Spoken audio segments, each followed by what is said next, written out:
Dhaggeeffattoonni oduutiin jalqabaanii dhalattoonni Itoophiyaa magaalota biyyoota alaa garaagaraa keessa jiran waraana Tigraay wal qabate jidduu seentummaa biyyoota lixaa mormuun hiriira guddaa geggeessan ammayyuu taanaa kan qopheesse. Dhalattoonni Itoophiyaa magaalota biyyoota alaa garaagaraa keessa jiran waraana Tigraay wal qabatee gidduu seentummaa biyyoota lixaatu jira jechuun isallee mormuun hiriira guddaa gaggeessan. Teessoo mootummaa Ameerikaa kan taate Waashingtan DC'tti dabalatee magaalota kaanittis lammiileen Itoophiyaa Eertiraa fi kaan kumaatamatti lakkaa'aman hiriira kanarratti hirmaataniiru. Mormii masaraa mootummaa Ameerikaa jechuunis White House duratti gaggeeffameen kanneen hiriira ba'an Ameerikaa dabalatee biyyoonni lixaa gariin gidduu seentummaa fi dhiibbaa mootummaa Itoophiyaa irra taasisan jedhan akka dhaaban gaafatan. Ameerikaatti ambaasaddarri Itoophiyaa Fitsum Araggaa guyyichi guyyaa seena qabeessa ture jechuun ibsaniiru. Akka ambaasaddar Fitsumitti lammiileen 10,000 lakkaa'aman magaalota addunyaa 27 ta'an keessa hiriira bahaniiru. Israa'el, Ingiliz, Afrikaa Kibbaa fi kaanis dabalatee hiriirtonni hedduun daandii gubbaa ba'uun sagalee dhageessaniiru.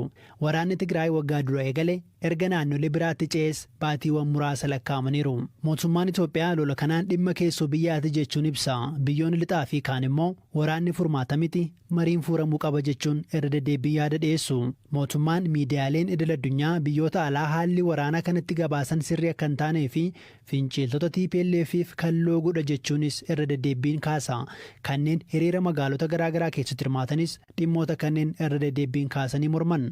Keessattuu dhaadannoo No More yookiin Nigaa jedhuun marsaalee hawaasaa gubbaa dabalatee duula bal'aa taasisaa jiru. Dhaadannoo hiriirtonni dhageessaa turan keessaa kanneen TPLF balaaleffatan deeggarsa ministeera muummee Abiy Ahmediif qaban kan itti agarsiisanii fi miidiyaalee idil addunyaa kan itti balaaleffatan ture. Ministeerri dhimma alaa US Antoonii Bilinkan torban darbe keessa Naayiroobiitti miidiyaaleef ibsa yeroo kennan qaamoleen hundi of duuba akka deebi'an waboo fi TPLF imala gara Finfinnee godhan akka dhaaban akkasumas qaamoleen hundi walitti dhufanii waraana dhaabuuf marii eegaluu qabu jedhaniiru. Mootummaan Itoophiyaa waraana kanaaf fala karaa nagaa soquuf fedha akka qabu ibsee kun ta'uuf garuu hidhattoonni TPLF naannoo Affaarii fi Amaaraa keessaa bahuu qabu, haleellaa raawwataa jiran dhaabuu qabu akkasumas mootummaa federaalaaf beekamtii kennuu qabu jedheera. Gama kaaniin hooggantoonni TPLF immoo marii dhukaasa dhaabu gochuuf danqaa deeggarsaa irratti kaa'ame jedhan kaasuu akkasumas tajaajiloota bu'uuraa Tigraay keessa ugguraman deebisanii banuu fi kaanis akka haldureetti kaa'u. Lakkoofsi namoota waraana kaaba Itoophiyaan lubbuu isaanii dhaban sirriin beekamu baatullee kanneen kumaatamaan lakkaa'aman du'a kennuullee dhaabbileen idil addunyaa adda addaan tilmaamu. UN akka jedhuutti sababa waraana kanaatiin naannoo Tigraay, Amaaraa fi Afaar keessatti namoonni miliyoona 7 ol ta'anii deeggarsi namoomaa taataman kan barbaachisu yoo ta'u kanneen walakka miliyoona ta'an ammoo qarqara beela cimaatti argamuu jedhu.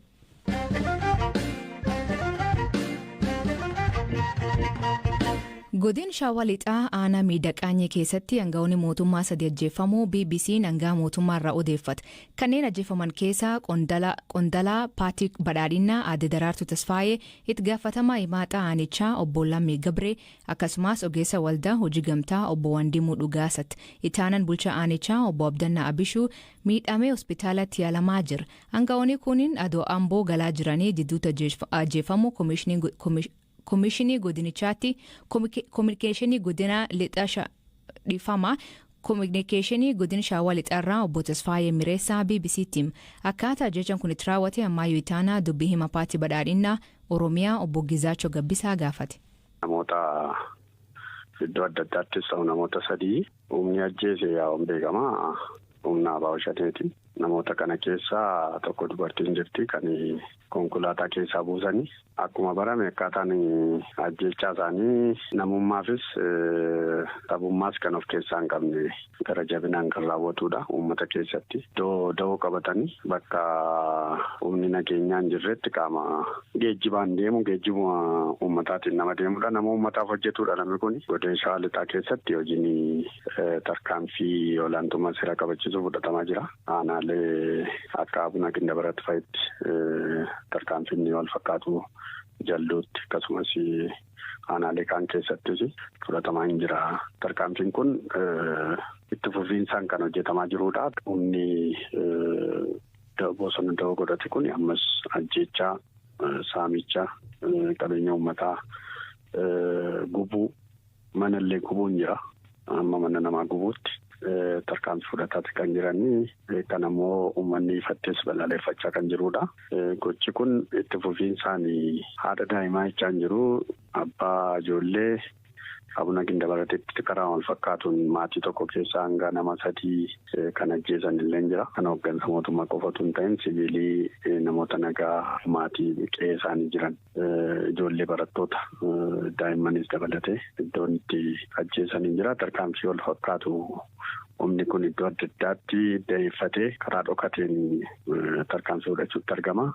Mootummaan immoo kana dhaabuudhaaf nageenya uummataa mirkaneessuudhaaf tarkaanfii fudhachuu irratti argama. Mogodeen Shawaa Lixaa keessatti aanaalee adda addaa keessatti tarkaanfiin olaantummaa seeraa kabachiisuutti fufee jira. Dubbii himaan idil addunyaa waraana bilisummaa Oromoo Oda Tarbii kan loltoonni isaanii yeroo baay'ee ajjecha kanaan himataman aangaa'ota kanaa wobboon ijjeesuu akka ta'e kan raawwate qaambira ta'uu hima. Aangaa'ota mootummaa yeroo adda addaatti ajjeefamuun isaanii naga'ama.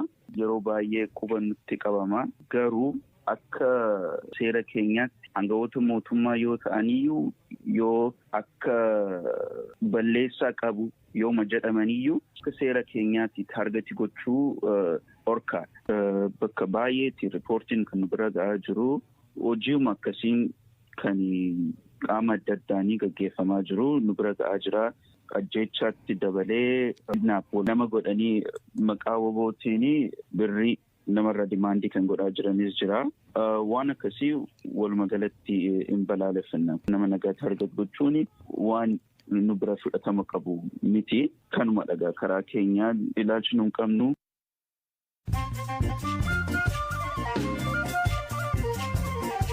Dhaggeeffattoonni oduu gaggabaaboo addunyaa jalqabaanii ministeerri muummee Suudaan Abdalla Hamdok hidhaman keessaa hojii tokkoon booda aangoo isa duraatti deebifama. Mormiin jabaan waraan biyyatti irraa geggeeffamuu itti fufnaan Hamdok hoogganaa fonqolcha mootummaa Kataa'ee Jeneraal Abdulfattaa Al-Burhaan waliin waliigaltee aangoo qoodachuu mallatteessan. Hamdok waliigaltee haaraan aangootti deebi'u malee tokkummaan warra siivilii waggaa 2 dura Hamdok kaadhime waliigaltee haaraa kanaaf beekamtii hin kennu jedhu. Hooggantuun BBC magaalaa guddoo keenyaa Naayiroobii dootee reefisii argamu hordofee poolisiin keenyaa qorannoo eegal. Keet Misheel lammii British biyyoota Afrikaa hedduu keessatti BBC Media Action keessa hojjetaa turte jimaata dabree lubbuu dhabde. Kaadhimaan gaazexeessaa Jamaal Khashoggi konsaatii jedhuun Saawud Areebiyaa keessatti geggeessuuf karoorfatee akka haqu weellisaa Justin Bieber gaafate. Weellisaa lammii Kanadaa kan dabalatee weellistoonni hedduun koppii Formula 1 Grand Prix yeroo jalqabaa fi jedha keessatti geggeeffamuuf jirirraatti kan hirmaatu jedhamee eegaman. Xalayaa banaa Justin Bieber barreessiteen haati isii kophichirraatti hirmaachuu dhiisuun erga cimaa akka erguu fi gaafate. Seerii mootummaan Talibaan baas haaraanii dubartoonni diraamaa TV irratti akka hin hirmaanne dhowwa. Gaazexeessitoota dubartoota ta'anii fi kanneen TV irratti oduu dhiyeessan yeroo foddaa TV irraa dhiyaatan ijaa bakka godhatan ajaja. Garuu qajeelfamichi akkamiin akka hin taane addaan hin baafamne.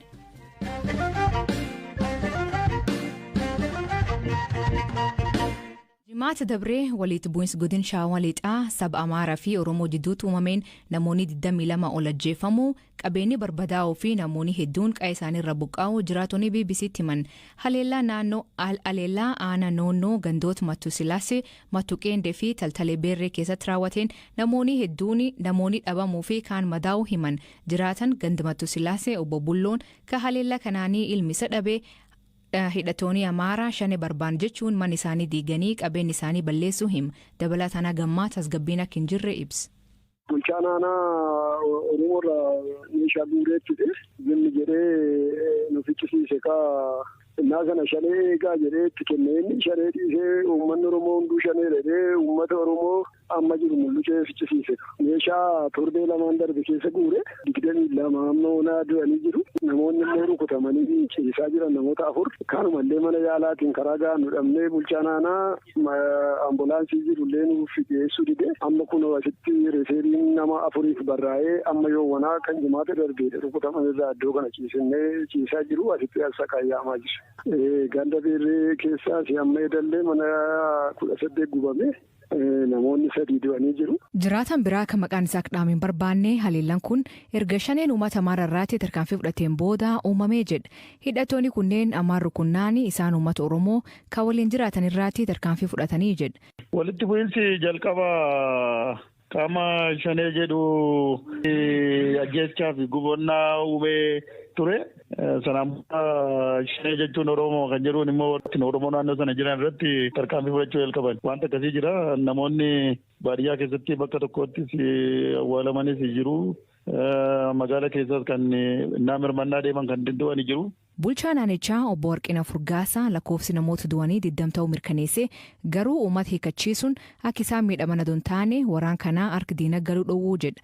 Calqaba dura duubaan namni 4 kan du'e saba Amaaraa hidhattoota kanaan jechuudha. Sana boodadha saba Amaaraa keessaas immoo akka waan yaa'u abaaboon shanii Oromoo bakka hin bu'u maqaa Oromootiinis qabsaa'u akka waan Oromoon Amaara ajjeesetti fakkeessuudhaan immoo namoonni humni finxaaleeyyii Amaaraa kunis shiftaan tokko jirti caakkaa keessa isaan immoo ba'anii uummata keenya rukutanii jechuudha. Calqaba ganda 7 keessa diinni meeshaadhuma milishaa keenya irraa hiike. Meeshaan diinni kun immoo deebi'ee diinni ittiin uummata keenya waraana. Kanaaf kallattii mootummaan keenya giddu galeessa godhatamee meeshaan harka diinaa akka hin galleef jecha gandoota yaaddoo nageenyaa qabnu keessatti meeshaa muraasni poolisiin gara stooriitti akka deebisu godheera. Hojiin qaamni mootummaa hojjete kanadha. Isa kana immoo hawaasni mootummaan meeshaa hiikee akka isaan saaxilaman fakkaatetti mul'ate wanti nuufis akka komiitti kaasan jira. Kanaaf deemee kan hubatamuu qabu ammallee diinni meeshaa milishaa keenya irraa hiikuun itti fufee jira.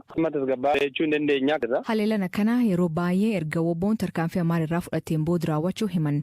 Akkanuma hajji muraasan dura aanaa kiraamutti tarkaanfii akkana hordofee uummanni Oromoo kaffaltii baasuu himan.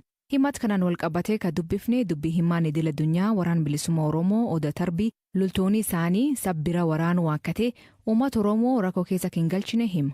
Nuti saba tokkoyyuu akka diinaatti ilaallu sirnadha kan nuti lolaa jirru sirna uummata Oromoo bu'aan buufnee kan nuti diiguuf lolaa jirru malee saba tokkoyyuu akka diinaatti ilaallu garuu yeroo ammaa trendiin tokko jira biyya kana keessa trendiin kun immoo raadikaloota gara uummata Amaaraa keessa jiru of qindeessanii of gurmeessanii Oromiyaa keessattis biyya isaanii keessattis lola adda adda saboota biraa irratti gaggeessaa jiru. Kana duras maqaa keenyatti kaafamaa ture nutu lola jalqabsiisee nuti agiteet godhee jara kanaa jedhamnee turre. Keessaa hiramuu keessatti wanti raawwate wajjin wal qabate. Garuu kun dhugaa miti. Loltoonni keenya naannoo sana socho'anii kan jalqaba isaan tuqu isaan jaruma kanadha. Jarri kun immoo birrii bakka adda addaa argatanii hidhatanii waan akkasii raawwachuuf naannoo sanatti ergamu yookaan warrumaachi jiranitti kontaaktii ta'anii leenjii adda addaa argatanii waan akkasii akka gaggeessanii fi ajaja argatu malee numiti kan waan akkasii jalqabsiisu. Fulbaan dabree godina Wallagga Bahaa aanaa Kiraamu magaala Harootti haleellaa suukaneessa raawwatameen maatii tokko keessaa namoonni 9 ajjeefamanii kanneen kumaan lakkaa'aman ammoo qe'ee isaanii irra buqqa'an yeroo sunitti ajjecha aanaa Kiraamu kan ilaalchisuun hoogganaan biiroo dhimmoota kominikeeshinii mootummaa naannoo Oromiyaa obbo Haayiluu Addunyaa BBC Takkimeetti haleellaa Haroot mudatee gocha ergamtoonni TPLF raawwatanii jedha. Dhageeffattootteen sagantaan irraa aganuma